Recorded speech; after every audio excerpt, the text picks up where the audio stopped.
December of 1948, the body of an unidentified man was discovered on Somerton Beach in Adelaide, South Australia. At first glance, there was nothing especially remarkable about it. A man lying on the sand, his head resting against the sea wall, his legs stretched out in front of him. He could have been asleep, it could have been drink, it could have been nothing more than someone who had wandered down to the shore and simply never gotten back up again. But the longer anyone looked, the less sense it made. Because this man had no name, no identification, no history that anyone could trace, and as detectives began to examine his belongings and retrace what little could be known of his final hours, they found themselves drawn into something far more complex than a quiet death on a quiet beach. This is the Eclectic, and this is the case that would become known as the Somerton Man. On Wednesday, December 1st, 1948, the body was formally discovered along the seawall of Somerton Park Beach. Police initially believed they were dealing with a straightforward matter, an unknown man, likely deceased from natural causes, who simply needed to be identified. But that assumption did not last long. The deeper they looked, the more the case resisted explanation. The man himself was found in an oddly composed position. His head and shoulders rested against the sea wall, as though placed there deliberately. His legs extended out across the sand, feet crossed. It was not a natural way to collapse. It looked arranged, and yet there were no signs of disturbance around him. No scuffed stand, no evidence of a struggle, no indication that anyone else had been involved. More striking still, there was nothing on him to say who he was. No wallet, no identification, and no personal papers. Even the labels on his clothing had been carefully removed. It was as if someone had gone out of their way to erase him. Among the few items he carried was a small crumpled piece of paper. On it were two words, Tamám Shud. Translated from Persian, it means, it is finished, or it is ended. At the time, it meant very little, but later, those two words would become one of the most enduring and unsettling clues in the entire case. To understand how this man came to be lying on Somerton Beach, investigators had to go back a day. Tuesday, November 30th, 1948. That morning, the Somerton Man arrived at Adelaide railway station. No one knew where he had come from, but there were clues.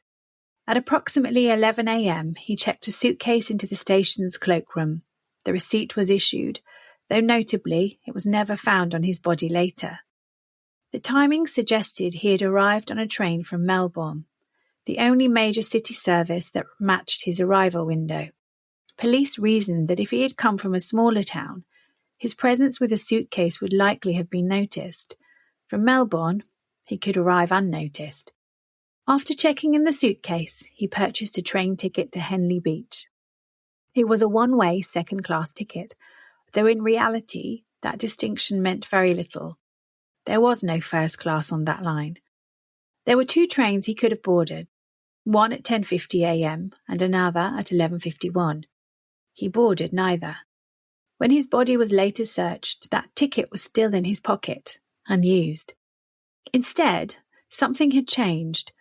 Rather than taking the train, he walked out of the station and purchased a bus ticket to Glenlegg, another seaside suburb roughly 8 kilometres away. The bus departed at 11:15 a.m. Why the change? No one knows. It's been suggested he may have realised that a bus was a more direct route. Perhaps he checked a map. Perhaps he asked for directions. Perhaps he just simply changed his mind. But it's one of the first small fractures in the timeline. A moment where his intentions shift and we're left guessing why. The bus carried him towards Glenlegg, arriving around midday. And then, nothing. For several hours, the Somerton Man simply disappears from the record. No confirmed sightings, no witnesses who could place him anywhere with certainty. From midday until early evening, his movements are completely unknown.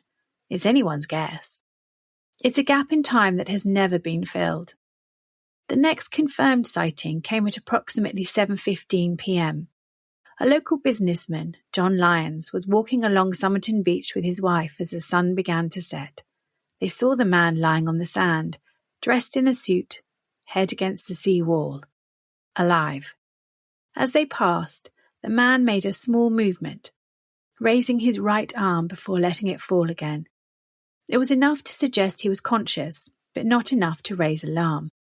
The Lyons assumed what many would assume, that he had been drinking, that he had fallen asleep, that he simply needed to be left alone. They continued their walk. This was not an isolated stretch of coastline. Somerton Beach was a popular area with regular foot traffic and a nearby esplanade. People passed through constantly. The man was lying near a staircase that led up from the sand, hardly hidden, hardly out of sight. At around 8 p.m, a young couple sat down on a bench above the beach near that same staircase. They noticed another man standing nearby. He wore a hat and appeared to be looking down toward the sand below. The man was never identified, nor seen or heard from again, and it remains an unknown whether he is related to the case or if it was just another passerby.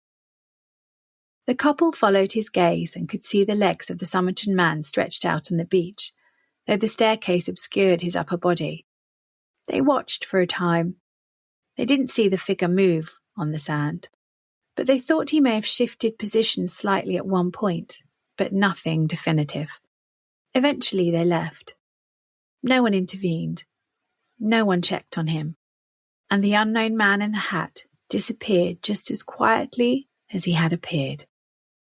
By the early hours of the next morning, the beach had emptied. Sometime between the last sighting and dawn, the Somerton Man died. The exact time is uncertain. Later estimates would suggest sometime after 2 a.m, but even that was little more than an approximation. At around 6 a.m, 2 jockeys rode their horses along the beach. They passed the man once, assuming, like everyone else, that he was simply asleep. On their return, something felt wrong. He hadn't moved, not even slightly. The position was exactly the same unnatural stillness. This time, they approached, and they quickly realized he was dead. At roughly the same time, John Lyons had returned to the beach for a morning swim. He saw the commotion, recognized the man immediately as the same figure he had passed the evening before. This time, there was no ambiguity. He called the police. Officer John Moss arrived at 6:45 a.m. He examined the body where it lay. There were no signs of violence, no injuries, no blood, no disturbance in the sand. The man's clothing was neat, his appearance tidy. Everything about the scene suggested stillness, control. Even the smallest details stood out. A half-smoked cigarette rested between his cheek and collar. Yet there were no burn marks on his skin or clothing. In his pockets, police found the unused train ticket, the bus ticket, 2 combs, 1 plastic, 1 aluminium. The aluminium comb in particular drew attention. It was believed to be of American origin, not something commonly available in Australia at the time. There was also a packet of juicy fruit chewing gum, a box of Bryant and May matches, a packet of Army Club cigarettes. But inside that packet were not Army Club cigarettes. They were Cansitas. At the time, it was common for people to refill expensive cigarette boxes with cheaper brands to maintain appearances. But this was the reverse. Cansitas were more expensive than Army Club, which suggested something unusual about the man's habits, or perhaps about the image he wanted to present. An ambulance transported the body to Royal Adelaide Hospital. A doctor examined him and provided an estimated time of death no earlier than 2 a.m. But even at this early stage, something was off, because while there were no signs of trauma, there was also no clear cause of death, and that uncertainty would only deepen from here. The neatness of the scene didn't last long under scrutiny. At first glance, everything about the man on the beach suggested quiet finality. No disturbance, No signs of struggle, no obvious cause. But once his body was removed and examined properly, the illusion of simplicity began to fracture. At the hospital, doctors began their examination with routine expectations. What they found instead raised more questions than answers. He was, by all accounts, in excellent physical condition. Around 45 years old, weighing around 80 kilos. Well-built, broad-shouldered, with that distinctive V-shaped torso associated with athleticism. His hands were smoothed, uncalloused, and almost soft. No signs of manual labour, but stained yellow from nicotine. His nails were clean and carefully maintained. This wasn't a drifter. This wasn't a man living rough. And yet, there were contradictions. He was missing 16 teeth, unremarkable for the time, but notable when placed alongside the rest of his well-kept appearance. His calf muscles were unusually developed, particularly in a way that caught the coroner's attention. It suggested repeated specific movement, something like dancing, perhaps even ballet.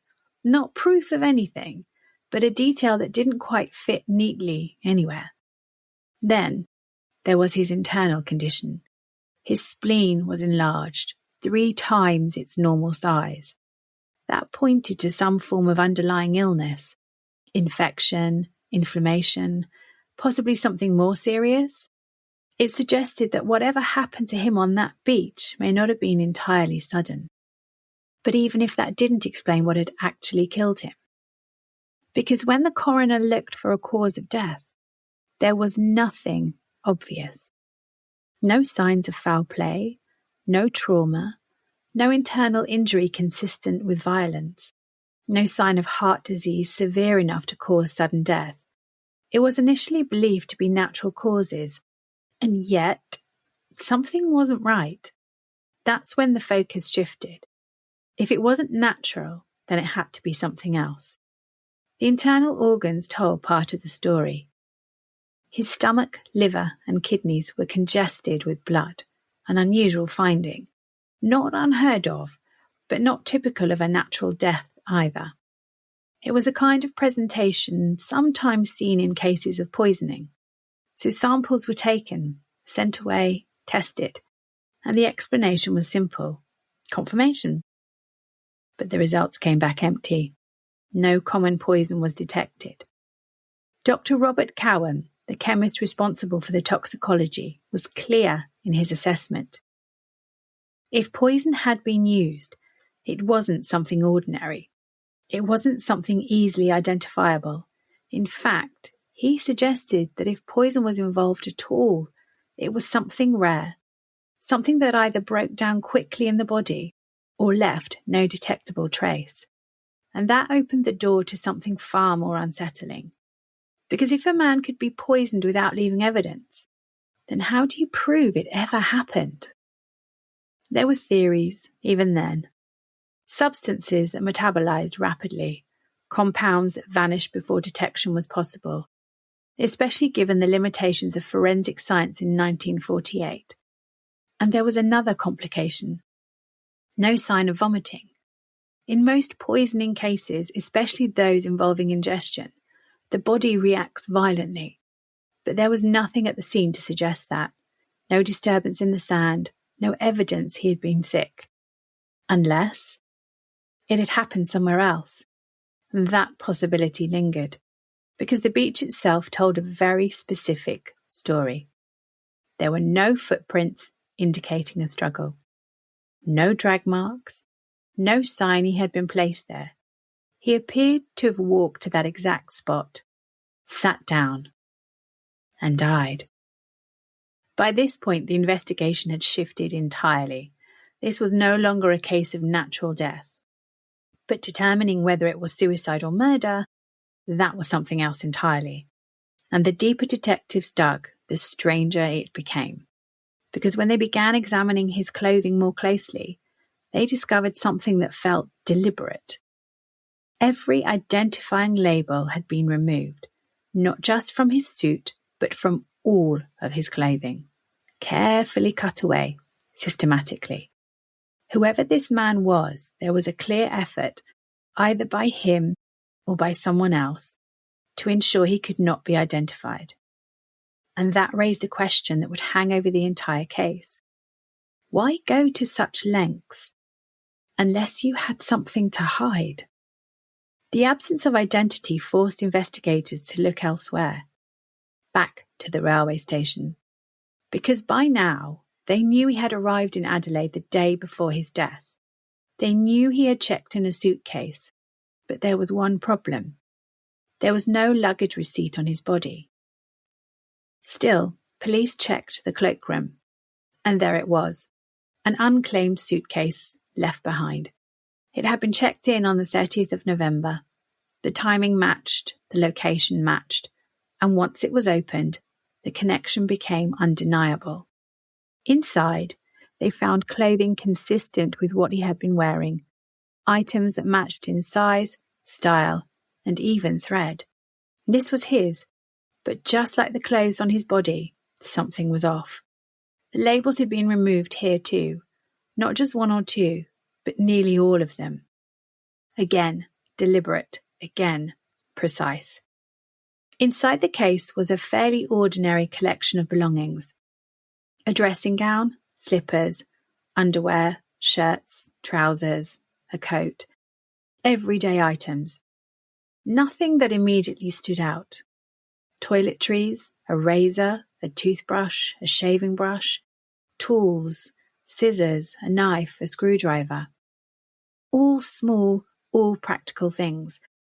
But then a detail. A name. Keane. It appeared on a laundry bag, on a singlet, on a tie. Keane. For a moment it looked like progress, a thread to follow, but it didn't lead anywhere. Investigators checked records, missing persons, employment logs, military files, immigration databases. Nothing matched. There were no known missing persons or other unaccounted for people with that name. The more the authorities considered it, the less convincing it became. Because if someone had gone to the effort of removing every identifying label, why leave those behind, unless they were meant to be misled? At this particular time, it was very common for people to buy second-hand garments as clothing had been rationed during the World War II. This meant it was very possible that the name belonged to the clothing's previous owner, not the Somerton Man at all. This idea seemed even more likely when taking into consideration the fact that all of the other tags had been removed from his clothing and from the suitcase, just leaving 3 items labelled with Keane. If the Somerton Man or somebody else was trying to conceal his identity, the obvious thing to do would be to leave tags behind that bore a false name. Or, on the other hand, that name had been planted. And then there was the missing luggage receipt. Without it, anyone could have accessed the suitcase, tampered with it, removed or added items. It was noted that his tie featured a certain print that pointed to it also being made in the United States. This didn't mean that the Somerton Man was American, but it was clear that some of his clothing was. Unfortunately, the Somerton Man's suitcase and its contents no longer exist, as they were destroyed long ago in a police clean-out. The chain of evidence was already compromised, because this investigation hadn't started as a murder case. It hadn't even started as suspicious. And that delay, that initial assumption of natural death, meant opportunities had been lost, evidence overlooked, and moments missed. By the time detectives realised what they were dealing with, they weren't starting at the beginning. They were trying to reconstruct something that had already begun to fade. And all the while, one question remained unanswered. Who was he? Because without that, everything else was just fragments. As the investigation continued in 1949, the Somerton Man's body had begun to deteriorate. Police decided to make a plaster cast of his face and upper body to use in their investigation. That case still exists today. Time passed, and with it, whatever clarity the investigation might once have had. The man was buried at West Terrace Cemetery on Tuesday, June the 14th. A headstone was placed at his gravesite which reads, Here lies the unknown man who was found at Somerton Beach, 1st of December 1948. After the burial, the case remained open, and yet, for all the effort, there was still no name, no cause of death, and no clear direction. Then, almost as if the case itself refused to settle, something surfaced that changed everything. It was small, easy to miss. A crumpled piece of paper hidden within the lining of his trousers. Not in a pocket, not somewhere obvious, somewhere concealed, deliberately so. Printed on it were 2 words, Tamám Shud, a Persian phrase meaning, it is finished, it is ended. It felt final, conclusive, almost like a statement. But of what? The paper itself had been torn from a book. That much was clear from the edges. So investigators set out to find its source. It didn't take long. The phrase appeared at the very end of a well-known text, the Rubaiyat of Omar Khayyam, a collection of Persian poetry translated into English in the 19th century by Edward Fitzgerald.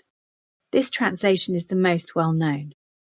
Omar Khayyam was a Persian poet, astronomer, philosopher, and mathematician who lived from 1048 to 1131. The themes of the book were fitting, reality, fate, the fleeting nature of life, the inevitability of death. It was a work steeped in reflection on existence, on endings, on the idea that everything eventually comes to a close. And now, those same words had been found hidden on a dead man. It didn't feel like coincidence. The investigators began the search for the book itself. Somewhere there had to be a copy missing that exact piece of paper. Unfortunately, that book was found a month after the inquest. A coronial inquest into the Somerton man's death was held over 2 days on Friday, June 17th, and then again on Tuesday, June 21st. The coroner concluded the identity of the deceased was quite unknown, his death was not natural, and that it was almost certainly not accidental. The police made a public appeal asking if anyone had a copy of the Rubaiyat of Omar Khayyam, with a page or a piece of a page missing. On Friday, the 22nd of July 1949, a man came forward, claiming he had found a copy of the Rubaiyat on the back seat of his car. It was a very rare edition of the book that was published in New Zealand in 1941. He had no idea how it had gotten there. He hadn't placed it there. It simply appeared. His car had been parked near Somerton Beach around the time of the man's death. Inside that book, the final page, the one containing Tamám Shud, had been torn out. Tests confirmed it. The fragment found in the man's clothing came from this exact copy, which raised a question that was almost more unsettling than anything that had come before. How did the book get into that car? If the man had wanted to dispose of it, there were easier ways. A bin, the sea, anywhere. But placing it in a stranger's car, that felt intentional, like it was meant to be found. And the book itself held more than just a missing page. Inside the back cover were 5 lines of handwritten letters, capital letters, no spaces between most of them, no obvious pattern. Something like W, R, G, O, A, B, A, B, D. M, space, L, I, A, O, I. Next line. W, T, B, I, M, P, A, N, E, T, P. Next line. M, L, I, A, B, O, space, A, I, A, Q, C. I, T, T, M, T, S, A, M, S, T, G, A, B. A notable detail about the code was that the second line had been crossed out before the writer then penned another line that was very similar to it. This suggested that whatever they were writing was very deliberate and that a mistake had been made in one line. Naturally, the idea of a code took hold almost immediately. The letters were published, cryptographers were consulted, military code breakers examined it. No one could solve it. To this day, it remains unbroken. Some have suggested it isn't a code at all, that it could be mnemonic, something personal, a way to remember lines of poetry or thoughts known only to the writer. Or perhaps maybe it is a reference to something else altogether. Perhaps whoever wrote it was just using each letter to represent a word, sort of shorthand, if you will. Whatever it was, it added even more mystery and confusion to the case. Others believe it is a code, just one too specific, too individual, to ever be cracked without the key. Either way, it added another layer, another piece that refused to fit. The supposed code led many people to believe the Somerton Man was a spy or some sort of secret agent involved in espionage. And then there were the phone numbers. 2 of them, written inside the same book. One led nowhere of note. This was just the number of a local bank. The other number? It did. It belonged to a woman living just a few hundred meters from where the body had been found. Her name was Jessica Thompson. When police knocked on her door, she denied knowing the man. But something about the interaction didn't sit right. When shown a plaster cast of his face, she reacted strangely. Not with recognition, at least not openly, but not with indifference either. She looked away, avoided it, gave short, controlled answers. At one point, it seemed as though she might faint. It was subtle, but noticeable, enough to raise suspicion. Jessica admitted she had once owned a copy of the Rubaiyat, her favourite book, in fact, but said she had given it away years earlier to a man named Alf Boxall. For a moment, it looked like the mystery might unravel quickly. But Boxall was found alive and still in possession of his copy of the book, which meant the Somerton Man had owned a different one. So how did Jessica's number end up inside? That question lingered, as did her behaviour. Jessica was married and had 2 children, a son called Robin and a daughter named Kate. Robin was the oldest, and it was unclear who his father was.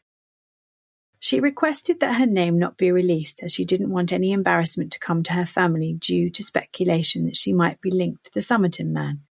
And for years she was known only as the Mystery Woman, or by her nickname, Justin. Those closest to her later described her as guarded, private, someone who revealed only what she chose to. Jessica was living in Sydney in 1945.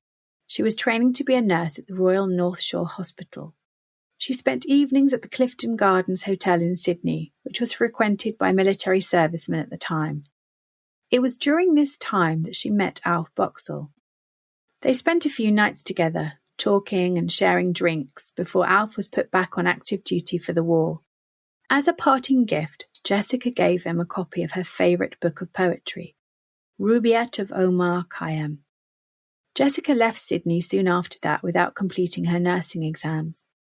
There were suggestions, never proven, that Jessica knew more than she admitted, that she was lying to the police, that she knew who Somerton Man was. Kate, Jessica's daughter, would later describe her mother as a woman with a very strong, dark side. She even believed that Jessica could have been a Russian spy after discovering her mother could speak Russian. This then led some to believe that the Somerton Man case to be a spy angle, an unknown code, missing labels, a mystery identity, and unexplained death. It all added to the narrative. And to add to that, Jessica once remarked to her daughter that the Somerton Man was known to people at a higher level than the police. A further theory was he could be a displaced immigrant after the Second World War. Millions had been displaced, and the Soviet Union was invading more of Eastern Europe, leading to a mass exodus of people looking to find a better life elsewhere. Australia was a popular destination. Another possibility was that the Somerton Man was a returning soldier suffering from PTSD who would subsequently become estranged from his family. Each theory has its appeal. The Cold War had just begun, espionage was real, Australia, though distant, wasn't untouched by it. The nearby weapons testing programs only fueled speculation. the code, the missing identity, the unexplained death. It all fit in a way that was compelling, even if unproven. But every theory had the same flaw. None of them could explain everything. Not the method of death, not the deliberate removal of identity, not the journey, and not the book. And so the case remained suspended, somewhere between possibility and uncertainty. For decades it stayed that way, until something changed. In 2021, more than 70 years after the man was found on that beach, his body was exhumed. Advances in DNA technology had opened a door that hadn't existed before. Fragments of hair preserved from the original plaster cast were analysed. Genealogical databases were used, family lines traced, and eventually a name emerged. Carl Charles Webb, born in 1905, from Melbourne. Carl Webb was the youngest son of German immigrants. He grew up to become an electrical engineer, a man who, in many ways, matched the fragments investigators had been working with all along. A quiet individual, intelligent, isolated. A man who had struggled. He took pleasure in poetry and even wrote a few poems himself. They seemed to focus mostly on death, a similar theme to the poems in the Rubaiyat of Omar Khayyam. He also enjoyed betting on horse races. In 1941, he married a pharmacist and chiropodist named Dorothy Robertson. According to Dorothy, the marriage was not an easy one, due in large part to Carl. The marriage broke down. There had been reports of volatility. There had been an earlier suicide attempt by overdosing on ether, which is a flammable liquid that used to be used as a recreational drug. Dorothy managed to intervene and nursed Carl back to health. This seemed to have angered Carl, and he became more violent toward Dorothy.